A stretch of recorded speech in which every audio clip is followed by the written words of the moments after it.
This story was first published in 1894 as The Dream of an Hour before being republished under this title in 1895.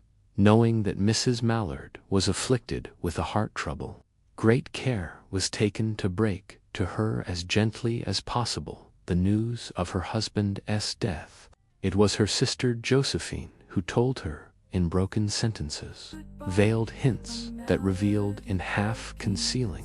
Her husband's friend Richards was there, too, near her. It was he who had been in the newspaper office when intelligence of the railroad disaster was received, with Louise Mallard's name leading the list of killed. He had only taken the time to assure himself of its truth by a second telegram, and had hastened to forestall any less careful, less tender friend in bearing the sad message. She did not hear the story as many women have heard the same, with a paralyzed inability to accept its significance. She wept at once, with sudden, wild abandonment, in her sister's arms. When the storm of grief had spent itself, she went away to her room alone. She would have no one follow her. There stood, facing the open window, a comfortable, roomy armchair. Into this she sank, pressed down by a physical exhaustion that haunted her body and seemed to reach into her soul. She could see in the open square before her house the tops of trees that were all aquiver with the new spring life. The delicious breath of rain was in the air. In the street below, a peddler was crying his wares. The notes of a distant song which someone was singing reached her faintly, and countless sparrows were twittering in the eaves. There were patches of blue sky showing here and there through the clouds that had met and piled one above the other in the west facing her window. She sat with her head thrown back upon the cushion of the chair, quite motionless, except when a sob came up into her throat and shook her, as a child who has cried itself to sleep continues to sob in its dreams. She was young, with a fair, calm face, whose lines bespoke repression and even a certain strength. But now there was a dull stare in her eyes, whose gaze was fixed away off yonder on one of those patches of blue sky. It was not a glance of reflection, but rather indicated a suspension of intelligent thought. There was something coming to her, and she was waiting for it, fearfully. What was it? She did not know. It was too subtle and elusive to name, but she felt it creeping out of the sky, reaching toward her through the sounds, the scents, the color that filled the air. Now her bosom rose and fell tumultuously.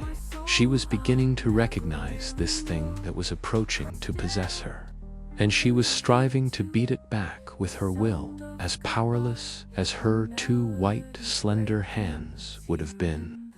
When she abandoned herself, a little whispered word escaped her slightly parted lips. She said it over and over under the breath. Free, free, free. The vacant stare and the look of terror that had followed it went from her eyes. They stayed keen and bright. Her pulses beat fast, and the coursing blood warmed and relaxed every inch of her body. She did not stop to ask if it were or were not a monstrous joy that held her. A clear and exalted perception enabled her to dismiss the suggestion as trivial. She knew that she would weep again when she saw the kind, tender hands folded in death.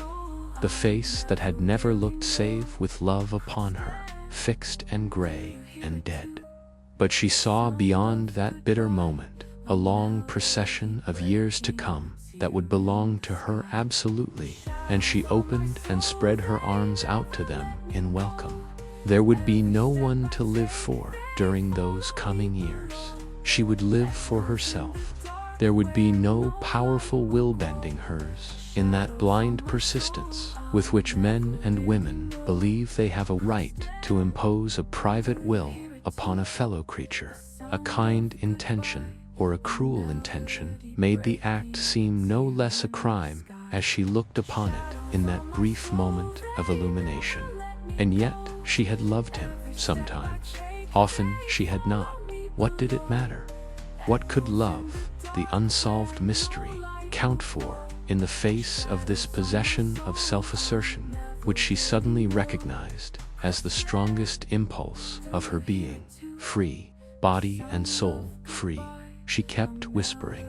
Josephine was kneeling before the closed door with her lips to the keyhole, imploring for admission. "Louise, open the door, I beg. Open the door, you will make yourself ill." "What are you doing, Louise? For heaven's sake, open the door. Go away. I am not making myself ill. No." She was drinking in a very elixir of life through that open window. Her fancy was running riot along those days ahead of her. Spring days and summer days and all sorts of days that would be her own. She breathed a quick prayer that life might be long. It was only yesterday she had thought with a shudder that life might be long. She arose at length and opened the door to her sister's importunities. There was a feverish triumph in her eyes, and she carried herself unwittingly like a goddess of victory. She clasped her sister's waist, and together they descended the stairs. Richard stood waiting for them at the bottom. Someone was opening the front door with a latchkey. It was Louise Mallard who entered, a little travel-stained, composedly carrying his gripsack and umbrella. He had been far from the scene of the accident and did not even know there had been one.